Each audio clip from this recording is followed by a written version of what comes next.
एल्विश यादव आता ईडीच्या कचाट्यात सापडला आहे। रेव्ह पार्टीमध्ये सापाचं विष वापरल्यामुळे त्याला समन्स पाठवण्यात आलंय। एल्विश यादव ईडीच्या कचाट्यात सापडलाय।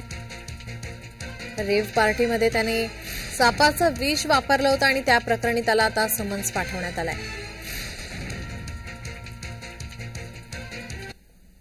काय आहे प्रकरण पाहूयात ग्राफिक्सच्या माध्यमातून।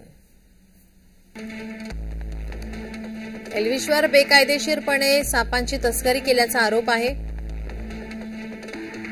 एका कोब्रासह 7 साप पुरवल्याचा ईडीला संशय आहे। पीपल फॉर अॅनिमल्सने सापांच्या तस्करी प्रकरणी नोएडामध्ये तक्रार केली होती।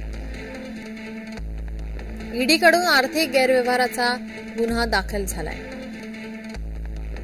एल्विशवर वन्यजीव संरक्षण कायदा 1972 अंतर्गत खटला सुरू आहे। 17 मार्च रोजी अटक आणि मग जामीन मंजूर झाला।